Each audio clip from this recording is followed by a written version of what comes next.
Hola a todos. A ver, si alguna vez se ha tenido esa sensación de que el mundo va demasiado rápido, que es casi imposible seguirle el ritmo, que las reglas cambian sin parar, pues no es solo una impresión. Hoy vamos a adentrarnos en nuestro caótico mundo moderno a través de una idea potentísima, la modernidad líquida de Zygmunt Bauman.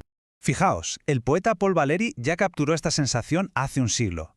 Lo que describe es un estado de cambio constante, donde ya nada es predecible y la mente parece que necesita estímulos nuevos todo el tiempo, como si no tolerásemos nada que dure. Este sentimiento es, precisamente, nuestro punto de partida. Y esto nos lleva a la pregunta del millón que planteó Valéry, la misma pregunta que el sociólogo Zygmunt Bauman intentó responder. ¿Será que hemos construido un mundo tan complejo, tan cambiante, que ya se nos ha ido de las manos? Bueno, pues vamos a ver qué nos dice Bauman al respecto. Para intentar entender este rompecabezas, Bauman nos propone una metáfora central, una manera totalmente nueva de mirar nuestra sociedad y su historia.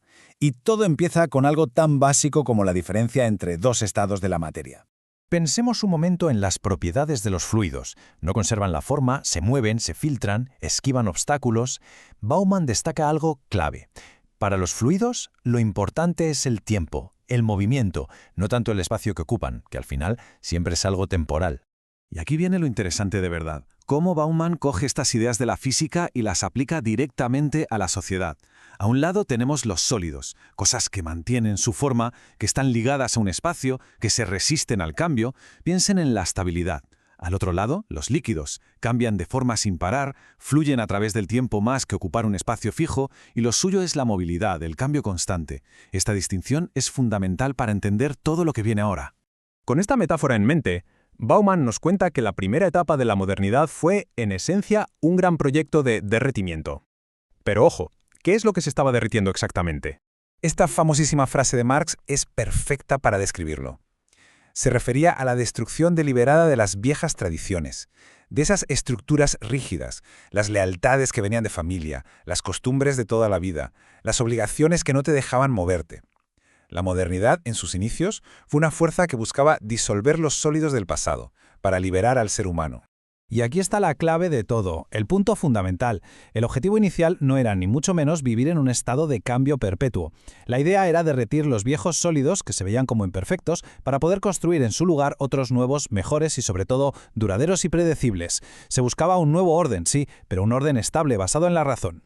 Pero claro, en algún momento la cosa se torció. La naturaleza de la modernidad cambió de rumbo. Ese proceso de derretir no paró donde se suponía que debía parar, sino que, cobró vida propia. Vamos a ver qué pasa cuando el derretimiento ya no es un medio, sino el fin. La misma fuerza que se usó para disolver las tradiciones ahora se gira y empieza a atacar a los nuevos sólidos, el trabajo para toda la vida, las comunidades de vecinos, los lazos familiares. Todo lo que se había construido para dar seguridad y un futuro previsible de repente empieza también a licuarse. Para que esto se entienda bien, Bauman utiliza un concepto muy gráfico de otro sociólogo, Ulrich Beck, las categorías zombies.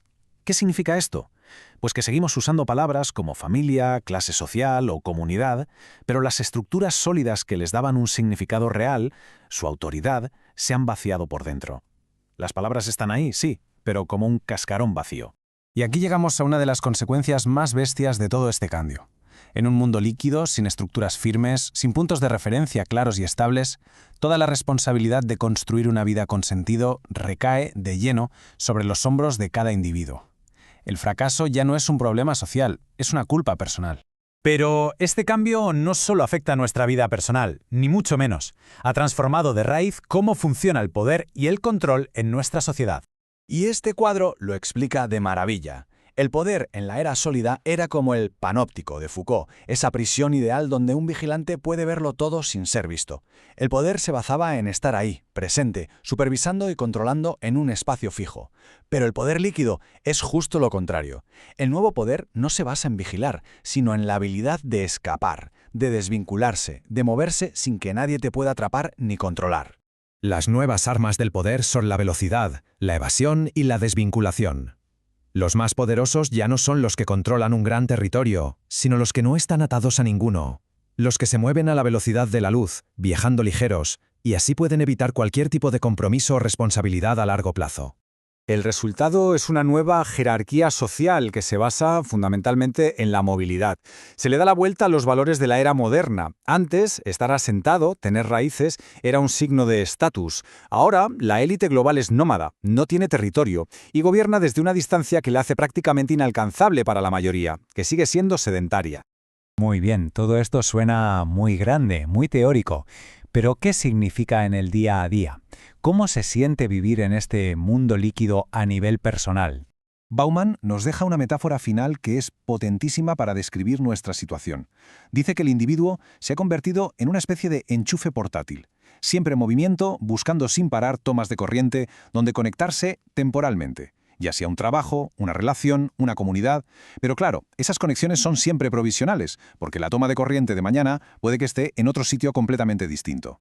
Así que, en el fondo, esta es la gran cuestión. La modernidad líquida nos libera de las viejas ataduras, es cierto, pero al mismo tiempo nos quita las anclas.